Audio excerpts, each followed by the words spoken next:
because a few days ago I looked at the Sichuan ship, its deck.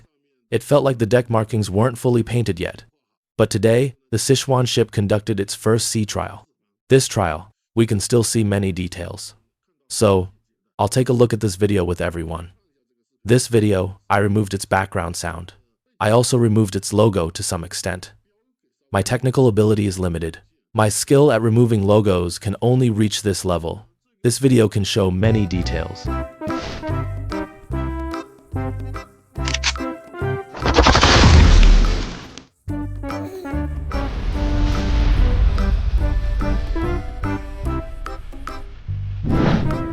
Let's look at the first detail. Behind the catapult here, a few lines are painted. These lines are somewhat similar to those on the Fujian ship. These seem to be lines for aligning the wheels of carrier-based aircraft. Let's look carefully. There are roughly 3 lines per row. So, we can basically judge the Sichuan ship can at least operate 3 types of fixed-wing aircraft. Whether they are manned or unmanned, we'll discuss that later. We can see another detail. Here we can also very clearly see this is the arresting wire guard. It prevents the arresting wire from hitting the deck. This point is where the arresting wire is engaged. Currently, we see the Sichuan ship has 3 arresting wires. We see this place and this place. This is the barrier. In case the aircraft's tailhook has a problem, but the aircraft still needs to be recovered, then the barricade method is used. To forcibly land the aircraft on the amphibious ship, we see the Sichuan ship.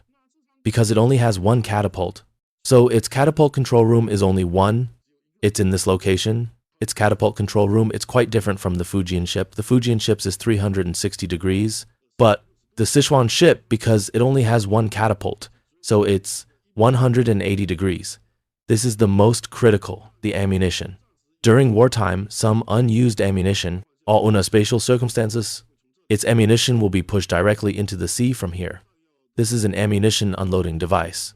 Here we can also very clearly see the positions of the 3 catapults. From the video, we can see the width of the Sichuan ship's arresting wires seems to be smaller than the Fujian ship's. Actually, this restricts the Sichuan ship from operating aircraft with relatively large wingspans. And, looking here, because the Sichuan ship, currently its markings aren't fully painted. But judging from the Fujian ship's barricade is basically painted right up to the safety line of the angled deck. To the naked eye, it seems the Sichuan ship. Its landing runway is not as wide as the Fujian ship's. The Fujian ship, its landing runway, is roughly comparable to American aircraft carriers.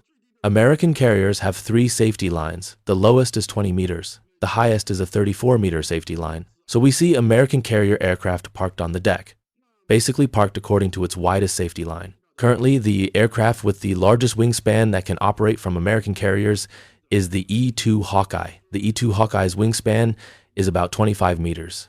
So, there's less than 5 meters of safety distance on each side. Many people are wondering, can the Sichuan ship operate the KJ-600? Currently, the KJ-600's wingspan is roughly comparable to the E-2's wingspan. If the Sichuan ship is, as we see in the image with the naked eye, its landing runway width is inferior to the Fujian ship's, then actually it's very difficult for the Sichuan ship to land the KJ-600. Even if the Sichuan ship's landing runway width could reach the level of the Fujian ship. Actually, we can also see here, if the KJ-600 were to operate on the Sichuan ship, then basically the Sichuan ship's deck couldn't do anything else, because aircraft can only be parked outside the safety line. Outside the safety line, we can see the space available for parking aircraft is very limited. Although the GJ-11's fuselage length is relatively short, but aircraft like the Z-8 transport helicopter, possibly in the future, the Sichuan ship will also operate unmanned fighter aircraft. Their length will exceed the GJ-11's. Therefore, the biggest problem with the KJ-600 is its large wingspan. So operating it on the Sichuan ship is very difficult. As for the Sichuan ship, we don't know the exact numbers for the arresting wire width and the Sichuan ship's safety line width.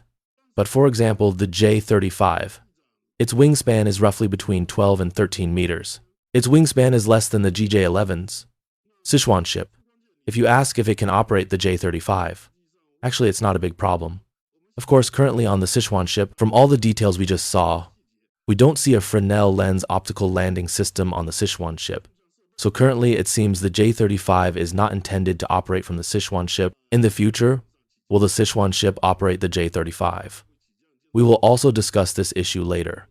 I personally believe operating manned aircraft from the Sichuan ship actually has little significance. Currently, it seems the Sichuan ship will mainly operate UAVs and manned helicopters. It should still be based on amphibious assault, acting as a drone carrier.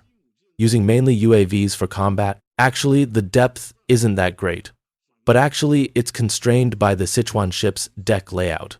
Let's look at this image of the Sichuan ship. We can see the safety line of the Sichuan ship's landing area is basically determined by the width of its barricade. Judging by the standard of the Fujian ship, currently if the Sichuan ship operates fixed-wing aircraft, actually the number per wave won't be very large. The number per wave is basically concentrated in the area in front of the island. That is the Sichuan ship. The number of fixed-wing aircraft per launch recovery cycle. Because I see this is the safety line.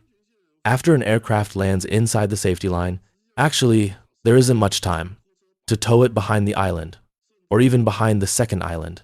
Basically, aircraft landing on an aircraft carrier are generally parked in front of the island as the main preparation area.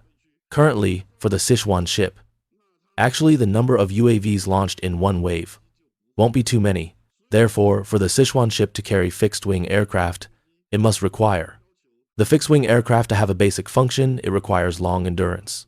Of course, compared to American amphibious assault ships, the Sichuan ship certainly has its advantages. Its biggest advantage is, during takeoff on the Sichuan ship, we see, actually, the channels it leaves are quite large. Of course, because of the constraints of its landing configuration, although during fixed-wing takeoff, there's no conflict between front and rear. The fixed-wing aircraft parked on the forward deck and between the two islands all can be towed behind the catapult for sequential launch. But because of the landing constraints mentioned earlier, therefore, the number of fixed-wing aircraft per launch recovery cycle is limited. Look at the America class. We see the America class.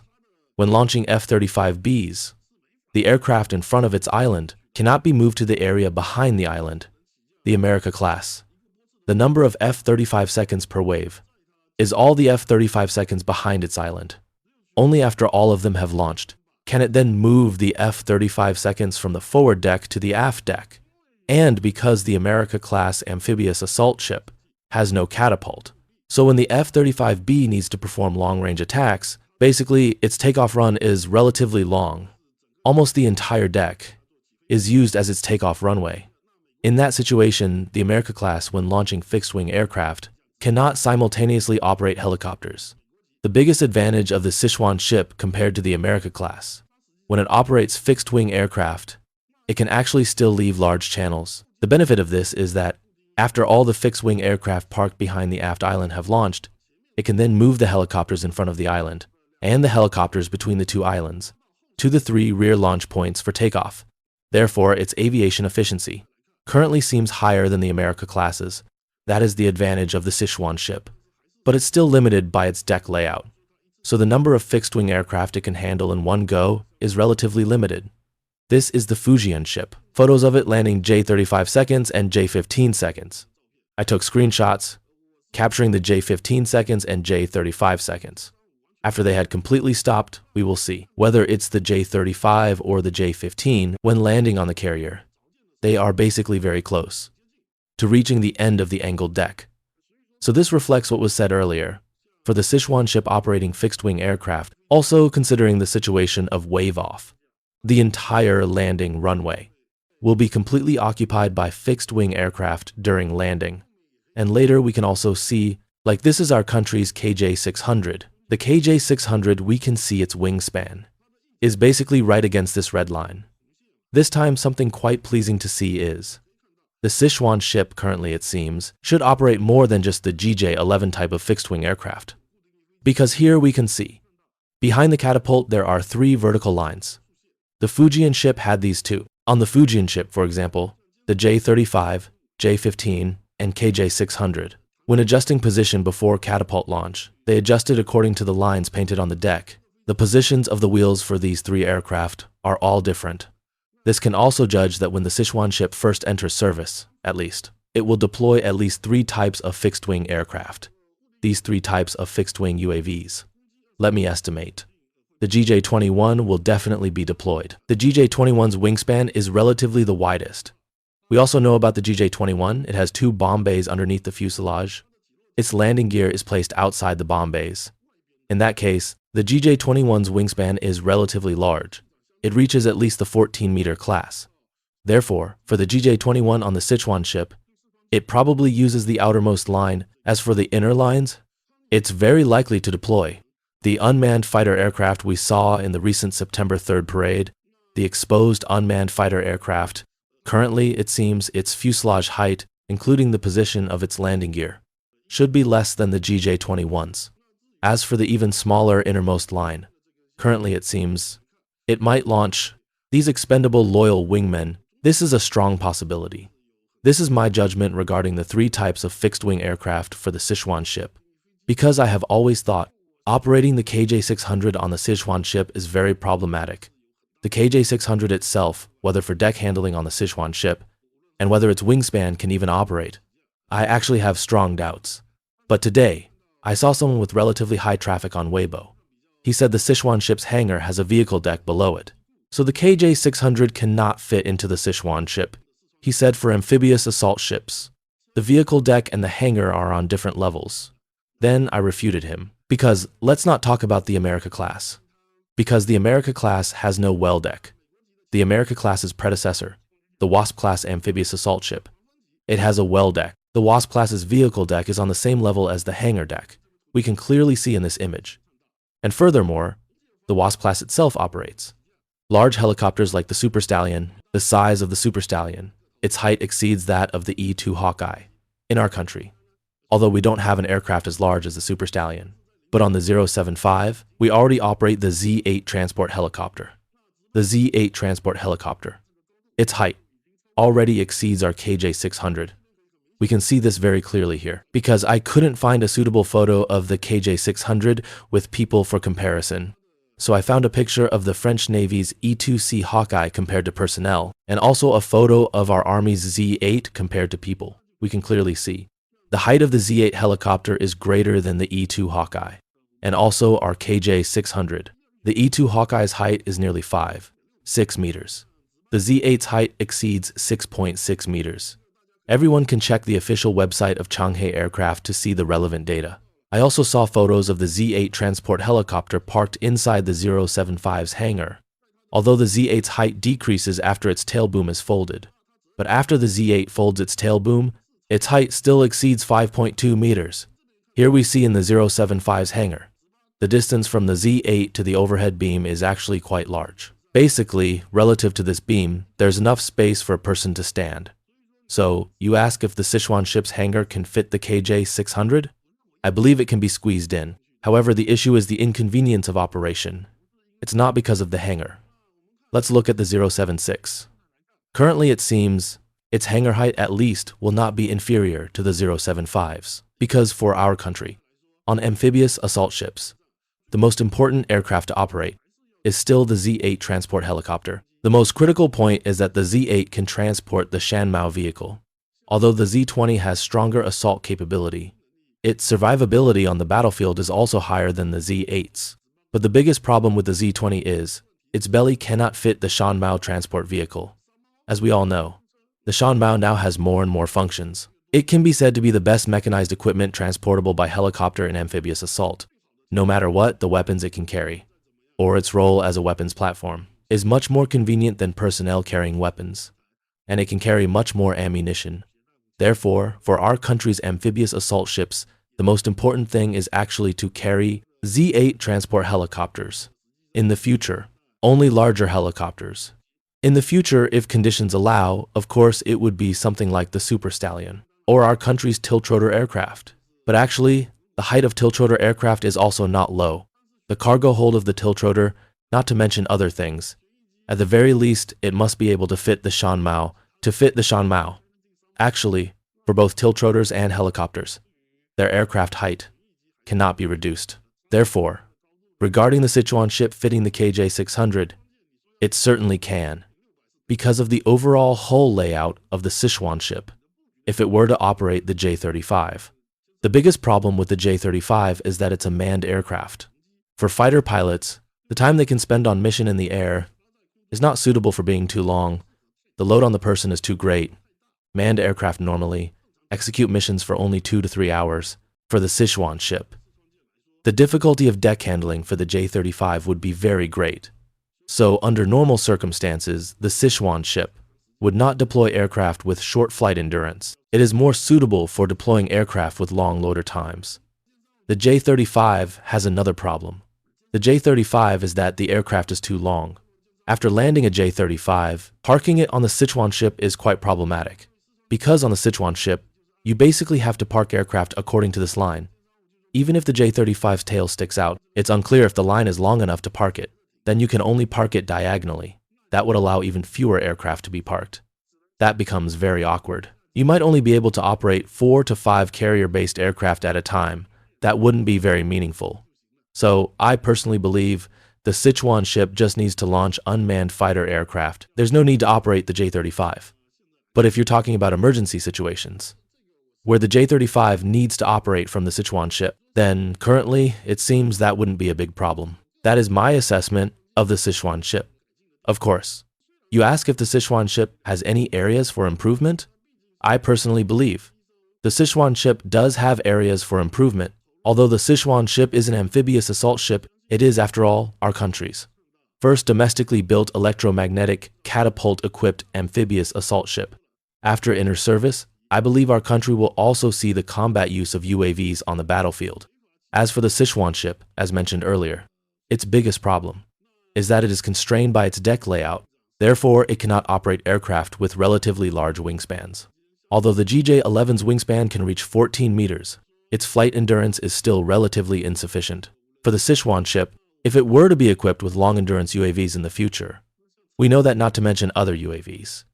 UAVs like the CH-4 and Wing Lung 2 of similar class, their wingspans are already close to that of the KJ-600, large wingspan, long-endurance UAVs. Besides providing battlefield communication on the battlefield, including battlefield ISR strike integration and battlefield early warning, are all quite suitable for this type of large wingspan aircraft. So I think the next step for improving the Sichuan ship to operate early warning aircraft with a 20-meter wingspan is still very meaningful. Let's look again. We see this is a British Majestic-class aircraft carrier, a converted aircraft carrier. This aircraft carrier, its displacement is only 20,000 tons. And we can see that this aircraft carrier, its freeboard height is also quite good. This aircraft carrier, it used a very small angled deck. Its angled deck has an angle of only 5.5 degrees. So its outward flare is also very small. But because of this design, it was able to operate the S-2 Tracker anti-submarine aircraft. Although the S-2 Tracker's performance data is modest, some of its specifications are quite interesting. That is, the S-2 Tracker's wingspan reached 22.2 meters. Its wingspan is very close to that of the KJ-600. We see its fuselage length is also acceptable. Its fuselage length reaches 3.26 meters. Its length is even longer than our GJ-11. Misspoke. That is to say, if the Sichuan ship undergoes improvements in the next step, we don't require the Sichuan ship to be like a conventional aircraft carrier with such a large angled deck, with a deck, misspoke, width reaching over 60 meters, just on the existing basis, without adding too much flare, without adding too much weight to the superstructure of the amphibious assault ship. If you give it a 5.5 degree angle, then actually for the Sichuan ship, in the future, it could use carrier-based aircraft with wingspans exceeding 20 meters. I personally think this is quite meaningful. This is the British Majestic-class aircraft carrier at the time. It originally had a straight deck. If we look at its original carrier design, its later converted carrier, the increase in width wasn't too much, because amphibious assault ships are not suitable for being too wide. The flare of an amphibious assault ship should not be too large, because if it's too large, the superstructure becomes too heavy. Then you can't arrange a well deck, but if you flare it out a little bit, I think there is still hope. Moreover, the British Majestic-class aircraft carrier, its hull length is shorter than the Sichuan ship's. It is only 211 meters long. The Sichuan ship's length is at least 260 meters, so its length, actually, is far greater than that of the British Majestic-class aircraft carrier. If the British Majestic-class could install a 5.5-degree angled deck, then I think for the Sichuan ship's next improvement. Installing a smaller angled deck is still very meaningful. Furthermore, after installing a small angled deck, there is another big advantage. That is, we would see that the preparation area in front of the island becomes relatively larger compared to the current Sichuan ship. Although when aircraft are landing, it still cannot move aircraft from the forward deck aft. But the number of aircraft it can park is relatively more than the current Sichuan ship. Also, looking at the design of this Majestic-class carrier, it has another advantage. We can see its elevator does not seem to obstruct its landing runway. The benefit of this is that aircraft, after landing, can actually be sent to the hangar via the elevator. In that case, the number of aircraft launched per wave increases. If the Sichuan ship is improved in the next step, I personally believe, if conditions allow, find a way to move the island further aft. Design an elevator on the forward deck. Have a small angle deck. If there is also an elevator on the forward deck, then you can use the elevator to send aircraft parked on the forward deck down to the hangar and move them aft. The number of aircraft the Sichuan ship can launch per wave would increase. This is what I think. Whether the Sichuan ship will be improved in this direction in the next step also depends on summarizing experience after the Sichuan ship enters service. Because the Sichuan ship's hull width is actually quite large, it actually also provides an advantage for the overall deck handling of carrier-based aircraft, fixed-wing aircraft, after takeoff. But because of its landing configuration, this advantage of the larger deck width, the advantage of moving aircraft from the forward deck aft, cannot be realized. Currently, it can only be reflected in its ability to simultaneously operate fixed-wing aircraft and helicopters. That is my sharing with everyone today. After seeing more details of the Sichuan ship revealed, I see you don't have many questions. So, it needs long endurance. Because for the Sichuan ship, due to its deck layout, the number of carrier-based aircraft it can launch at once cannot be too high. Otherwise, when a wave returns to land, it would be very awkward if they all have to land together. The problem with the Sichuan ship is its elevator is behind its forward island, so each wave it launches, the aircraft that land later, can only all be parked on its forward deck. This is a somewhat awkward aspect for the Sichuan ship. Using a straight deck, even if you can shorten the landing distance, because you have to consider wave-offs for carrier-based aircraft. Actually, when aircraft are landing, you actually cannot park aircraft on the forward deck. You can only park aircraft outside the landing area. That's why I said in this regard, could we have an angled deck with a smaller angle? Just angle the deck a little bit. Even if it angles to here, that's good, right? If it angles to here, that's still 230 meters angled. Angle it like this, right? Angle it out a little bit, right? You just angle it out a little bit. In that case, you can park aircraft in this position. You can also park aircraft here. Another advantage is after you park aircraft on the forward deck here, there is still width here. You can move aircraft aft, although you can't move them all the way to the very back. There is also an elevator between the two islands. The best solution would be to move the island further aft. Place the elevator in the front. Then you wouldn't need to go through the trouble of towing. This is what I think might be a better solution. Not many more questions? Quantum. Are the people controlling the UAVs on the 076? The people controlling the UAVs could be on the 076. They could also be on a helicopter. You could put them on a Z8. If you are conducting joint operations with an aircraft carrier, the aircraft carrier is a bit far away from you. Then they can also cooperate with the manned aircraft on the carrier. Lay. Does this mean that if it doesn't have a Fresnel lens optical landing system installed, it won't be able to conduct landings? For the F-35, the Fresnel system. Not necessarily. It doesn't absolutely have to be installed on an amphibious assault ship or aircraft carrier. There is a type that is portable. So if the Sichuan ship wants to operate manned fixed-wing aircraft, if really necessary, they could use that portable type pulled out. The US has portable ones. Let me find a picture. Let me see. I'll see if I can find it. There are portable ones. The Fresnel lens optical landing system isn't necessarily fixed to the deck. It can be portable. Let me find a picture. Let's look. When necessary, this thing can be handheld, right? Or there are also types placed directly on the deck. Let me look again to see if there are any placed directly on the deck, right? These methods are all thought up by people, right? Let me show you.